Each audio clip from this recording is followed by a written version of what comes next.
बंधुओं, विदेशों के सामुद्रिक शास्त्रज्ञों में एक प्रसिद्ध शास्त्रज्ञ का नाम है डेस बेरेलोस। तो उन्होंने भी इसे स्वीकार कर लिया कि ये जीवन रेखा है। तो बहुत सारे पाश्चात्य लोग इसी को जीवन रेखा मानने लगे। केवल भारतीय मात्र ही जहां तक शास्त्र बना, विदेश के गमन के पूर्व हृदय रेखा को ही जीवन रेखा मानते थे कि यदि हृदय की गति रुक जाए तो जीवन खत्म। नहीं, हृदय के स्पंदन प्रेम के विषय में बता रहा है, इसलिए ये हृदय रेखा है, संकल्पों की रेखा बुद्धि रेखा है, कहाँ तक जीवित रहा बताने वाली रेखा ये है, ये जीवन रेखा है। इस प्रकार पाश्चात्यों के कहने पर उनके तर्क को सुनकर सतर्क जान पड़ने के कारण आज भारतीय लोग भी यही मानते हैं कि यही जीवन रेखा। डेस बेरेलोस ने क्या किया, जीवन रेखा को 10 भागों से छोड़कर आगे चलकर 12 भागों में बांट दी। इसे षडांश पद्धति कहते हैं। 12, 3, 4, 5, 6, 7, 8, 9, 10, 11, 12। यहीं एक हेतु स्थान समझेंगे हम। तो 6 से बढ़ाते चलिए, षडांश पद्धति है ना। 6, 12, 18,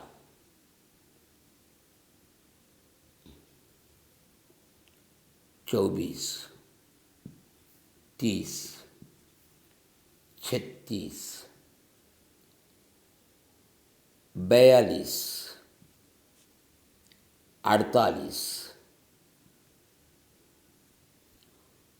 54, 60, 70, 60 में 6, 66, 72। डेस बेरेलोस के अनुसार 70 से 2 साल बढ़ाकर 72 बना दिया। बस उतना ही अंतर, ज़्यादा अंतर नहीं। हमारा है, हम लोगों ने बनाया, केवल नाम के लिए।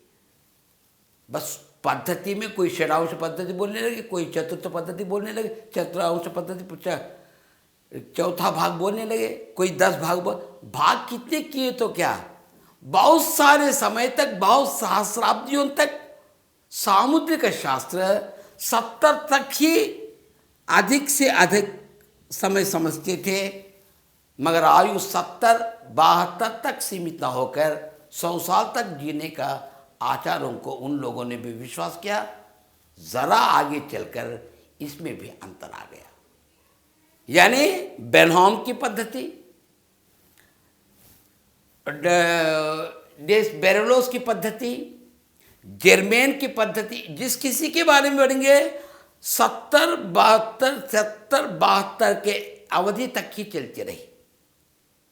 किंतु कीरो ने जरा आगे कहा। क्या कहा उसके बारे में देखेंगे। अब बंधो, एक वैतालिक बनकर, एक तूफान बनकर सामुद्रिक शास्त्र का विज्ञान भारत से प्राप्त कर अपने देश के आचार विचारों को उसमें समर्पित कर, अंकित कर, शास्त्र का विस्तार के लिए कम उम्र में बहुत अधिक प्रयास अगर किसी व्यक्ति ने किया तो वे हैं सज्जन कीरो। कीरो को आज केवल भारत नहीं, पूरे विश्व भर के लोग विश्वास करते हैं कि कीरो का सामुद्रिक शास्त्र अत्यंत उत्तमोत्तम शास्त्र है। क्यों कि मूल सामुद्रिक शास्त्र को पकड़ते हुए, अनुभवों को उसमें मिलाते हुए शास्त्र का काफी विस्तार किया, जहां तक उसने कहा सत्य सम्मत रहा। इतने सद्गुण कीरो के सामुद्रिक शास्त्र में रहने के कारण कीरो के सामुद्रिक शास्त्र को प्रामाणिक शास्त्र मानने की पद्धति प्रामाणिक मानने का के विचार आज सब में है, हम में है, हर किसी में है। सबसे उन्नत रूप से, सुंदर रूप से, सफल रूप से, अनुभव रूप से जो कुछ ने उसने कहा वो ठीक निकला। आज हम कीरो की पद्धति पर ही चल रहे हैं। खैर, भारतीय आत्मा का लोप होने के कारण बाद में जो सामुद्रिक शास्त्रों की रचना यहाँ हुई है, आविष्कार हुआ है, उनमें भारतीय आत्मा को जोड़ा गया। तो कीरो ने भी बताया कि यहाँ की रेखाओं की देखकर अपने विचारों को प्रकट किया, संतान की रेखाओं के बारे में कुछ कहा, किंतु भारतीय सामुद्रिक इसे मानते नहीं। तो कीरो के सामुद्रिक में फिर भारतीयता मिलाकर भारतीय शास्त्रज्ञों ने अपना एक स्वतंत्र शास्त्र बना लिया, जिस पर पाश्चात्य का रंग तो है, भीतर से हमारा ही शास्त्र है। जरा उस पर अवगत न होने के कारण, अनुभव न होने के कारण, सीधा समझ में न आने के कारण, उस भाषा के प्रति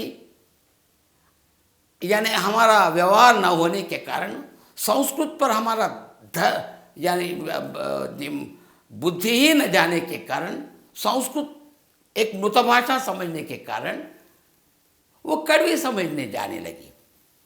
कड़वी पर एक मिठास का रंग डाला गया है, यानी पाश्चात्य का रंग आ गया। और वो रंग है पाश्चात्य का रंग। भीतर से भारतीय आत्मा है, वही शास्त्र है जो संस्कृत में बताया गया, तो उसको मानते हुए भी पाश्चात्यों का रंग भारतीय शास्त्रों में है। वयो निर्णयों में भी, आयु निर्णय में भी अब इसमें अंतर आ गया। किंतु आज भी बहुत सारे शास्त्र सामुद्रिक शास्त्रज्ञ दशांश पद्धति से ही 10 भाग बनाकर 10, 20, 30 यूं 100 तक चल रहे हैं। बंधु, हर्ष का विषय है कि आज पूरे विश्व भर के सामुद्रिक, एकमत से नहीं कह रहा हूं, सभी सहमत करके नहीं बता रहा हूं, किंतु इतना तो कह सकता हूं कि बहुमत के रूप से कीरो की पद्धति का ही अनुकरण, अनुसरण, आचरण कर रहे हैं। तो यानी कीरो की पद्धति का नाम है, कुछ लोग कीरो बोलते हैं, शीरो बोलते हैं। उच्चारण का अंतर समझिए। पाश्चात्य का नाम होने के कारण उच्चारण के दोष हो सकते हैं। कहिए आप कीरो या शीरो, कोई भी हो। तो कीरो की पद्धति सप्तांश पद्धति है। आज तक, अब तक की बात मैं बता रहा हूं, कीरो की पद्धति ही बहुमत रूप से सम्मत है। बहुत सारे लोग इसका अनुकरण कर रहे हैं, उसी के अनुसार बता भी रहे हैं। यानी हर 7 साल को एक अंतर आ जाएगा। इस पर उसने प्रैक्टिकली प्रूफ कर दिया कि हर 7 साल में अंतर आ रहा है। अगर देखिए, एक बार चित्र को देखने से आपको स्पष्टता आ जाए। यानी पूरी जीवन रेखा को 14 भागों में बांटकर 7, 7, 7, 7 से बढ़ाते हुए आगे चलकर भारतीय सामुद्रिक शास्त्रों ने जिन 100 वर्षों को प्रामाणिक माना है, उस प्रामाणिकता पर बल दिया है।